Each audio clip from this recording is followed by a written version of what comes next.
Good morning students.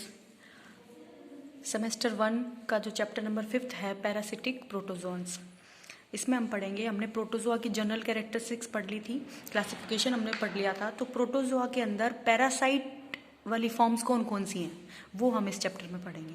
ठीक है, तो बहुत सारी फॉर्म्स हो सकती हैं जो कि पैरासिटिक हैं। फर्स्ट एग्जाम्पल इसका आता है एंटमीबा हिस्टोलाइटिका। तो एंटमीबा जो जीनस है, इसकी कई सारी स्पीशीज हैं जो कि पैरासिटिक होती हैं। ठीक है, तो पहली स्पीशीज जो हम पढ़ रहे हैं एंटमीबा हिस्टोलाइटिका के बारे में पढ़ेंगे, जो कि एंडोपैरासाइट है, यानी कि बॉडी के अंदर रहती है और इन्फेक्शन करती है। और कौन सा डिजीज कॉज करती है? तो एंटमीबा हिस्टोलाइटिका डिजीज कॉज करती है अमीबाइसिस। ठीक है, तो सबसे पहले हम इसकी कैरेक्टरिस्टिक्स पढ़ रहे हैं। पहली कैरेक्टरिस्टिक है इसकी हैबिटेट, कि इसका आवास क्या है, कहाँ रहती है, कैसे इन्फेक्शन करती है बॉडी के अंदर, कहाँ कौन से पार्ट में पाई जाती है। तो हैबिटेट है इसका एंडोपैरासिटिक प्रोटोजोन है ये, जो कि इंटेस्टाइन ऑफ मैन के इंटेस्टाइन के अंदर रहती है। एंडोपैरासाइट, देखो पैरासाइट दो टाइप्स के होते हैं, एक्सोपैरासाइट एंड एंडोपैरासाइट। तो एंडोपैरासाइट बॉडी के अंदर रहते हैं और एक्सोपैरासाइट बॉडी के बाहर रहते हैं। तो एंडोपैरासिटिक होती है ये वाला प्रोटोजोन, जो कि मैन के इंटेस्टाइन में रहता है। कॉस्मोपॉलिटन का मतलब है कि कोई स्पेसिफिक एरिया इसके लिए डिसाइडेड नहीं है, पूरे वर्ल्ड के ह्यूमन के इंटेस्टाइन में पाई जा सकती है। ठीक है, it is also reported in some other primates, की सिर्फ ह्यूमन में नहीं, इसके अलावा कई और रिलेटेड ऑर्गेनिजम्स जो प्राइमेट्स कहलाते हैं उनके अंदर भी ये एंडोपैरासाइट पाई गई है, जो कि अमीबाइसिस डिजीज कॉज करती है। ठीक है, उसके बाद इसका थोड़ा सा हम इंट्रोडक्शन पढ़ेंगे कि पहली बार इसको डिस्कवर किसने किया था? लैम्बले साइंटिस्ट ने किया था 1859 में। लेकिन इसकी जो पैथोजेनिसिटी है, पैथोजेनिसिटी का क्या मतलब होता है? पैथोजन का मतलब है ऐसा ऑर्गेनिज्म जो डिजीज कॉज करे। तो पैथोजेनिसिटी का मतलब है कि इसकी जो लाइफ साइकिल है, कि क्या डिजीज कॉज करती है, किस में करती है और इसकी लाइफ साइकिल क्या है, ये पूरा जो स्टडी किया था फ्रेडरिक ने किया था 1875 में। ठीक है, पहले एंटमीबा हिस्टोलाइटिका का नाम दिया गया था अमीबा कोलाई, लेकिन बाद में इसको रीनेम किया था एंटमीबा। ठीक है, ये हो गया इसका हैबिटेट। उसके बाद है इसकी मॉर्फोलॉजी। मॉर्फोलॉजी का मतलब है एक्सटर्नल कैरेक्टरिस्टिक्स, कि इसके एक्सटर्नल कैरेक्टरिस्टिक्स कैसे हैं, बाहर से कैसा दिखाई देता है ये ऑर्गेनिज्म।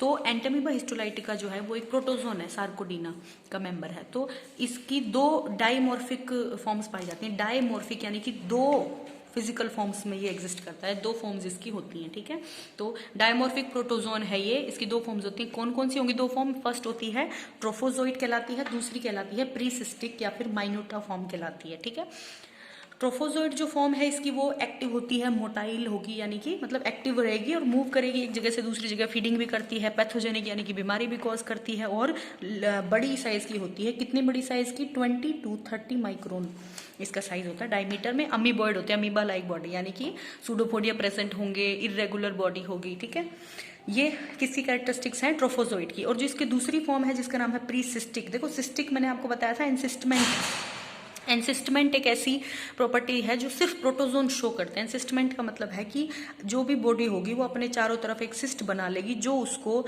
अनफेवरेबल कंडीशंस में सर्वाइव करने में हेल्प करता है। ठीक है, तो सिस्ट बनने से पहले की जो फॉर्म होगी वो प्रीसिस्टिक फॉर्म कहलाएगी, जो कि स्मॉल साइज होती है, यानी कि ट्रोफोजोइड से छोटा होगा इसका साइज, स्फेरिकल बॉडी होगी और नॉन फीडिंग, फीड नहीं करेगी, एंडोपैरासिटिक है ना, और नॉन लोकोमोटरी, यानी कि इसके अंदर कोई लोकोमोटरी ऑर्गन नहीं होता, यानी कि सूडोपोडिया इसके अंदर प्रेजेंट नहीं होते। ठीक है, दो जो हमारी फॉर्म्स हैं इसकी, प्रोटोजोन दो फॉर्म में एग्जिस्ट करता है। कौन? एंटमीबा, ट्रोफोजोइड और प्रीसिस्टिक या फिर माइन्यूटा जिसको बोलते हैं। ठीक है, इसकी बॉडी का स्ट्रक्चर हम देख लेते हैं। नेकेड होगी बॉडी, यानी नेकेड का क्या मतलब है कि सेल के चारों तरफ कोई सिस्ट प्रेजेंट नहीं होती, नेकेड होती है, सिर्फ एक प्लाज्मा लेब में प्रेजेंट होगी।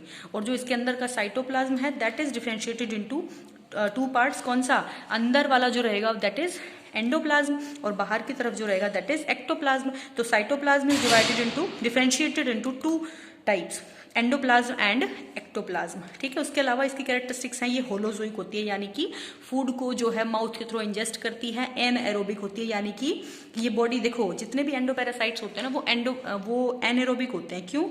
क्योंकि वो एक एनिमल बॉडी के अंदर रहते हैं, तो उनको ऑक्सीजन इजीली अवेलेबल नहीं हो पाती, तो उनको ऑक्सीजन की जरूरत नहीं होती रेस्पिरेशन के लिए, इसलिए वो एनेरोबिक कहलाते हैं।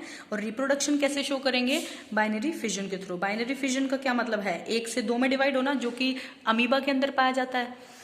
ठीक है, तो ये कैरेक्टरिस्टिक्स हैं कौन से वाली फॉर्म की? ट्रोफोजाइट की। और दूसरा जो है प्रीसिस्टिक जो फॉर्म होती है उसके अंदर कौन सी रिप्रोडक्शन पाई जाएगी? It undergoes encystation during transmission from one host to another, कि एक होस्ट में जब ये रहता है उसके बाद दूसरे होस्ट में जाते टाइम इसको इसके सर्वाइवल के चांसेस कम हो जाते हैं। उस टाइम सर्वाइव करने के लिए ये अपने ऊपर सिस्ट बनाती है। That formation of cyst, that process is known as encystation. ठीक है, तो आपको डिफरेंस समझ में आया ट्रोफोजोइट में और माइन्यूटा फॉर्म में क्या डिफरेंस है, कि ये फीडिंग होगा और ये वाली नॉन फीडिंग होती है। ठीक है, ये लार्ज साइज्ड होगी और ये स्मॉल साइज्ड होगी। कहाँ? हाँ, ये। और ये नेकेड बॉडी होगी, साइटोप्लाज्म, एंडोप्लाज्म और एक्टोप्लाज्म में डिवाइडेड रहता है। एनएरोबिक होगी और बाइनरी फ्यूजन से रिप्रोड्यूस करेगी। और जो ये वाला जो स्मॉल वाला जो इसका फॉर्म है प्रीसिस्टिक फॉर्म, ये नॉन फीडिंग और नॉन लोकोमोटरी होती है, जिसके अंदर एंसिस्टेशन पाया जाता है। ठीक है, अब इसके डायग्राम्स आप देख सकते हैं। देखिए, पहला है ट्रोफोजोइट फॉर्म की बड़ी साइज की होती है जैसे आपको दिख रहा है, और जो बी माइनोटा फॉर्म है वो स्मॉल साइज होगा। इसके अंदर न्यूक्लियस पाया जाता है और ये मोटाइल होती है, एक्टिव होती है। ठीक है, लार्ज साइज होगी, एक्टोप्लाज्म, एंडोप्लाज्म। दूसरी तरफ जो प्रीसिस्टिक फॉर्म है इसके अंदर ना तो फीडिंग होती है ना ही सूडोपोडिया होते हैं। ठीक है, तो ये दो फॉर्म्स होती हैं एंटेमीबा हिस्टोलाइटिका के।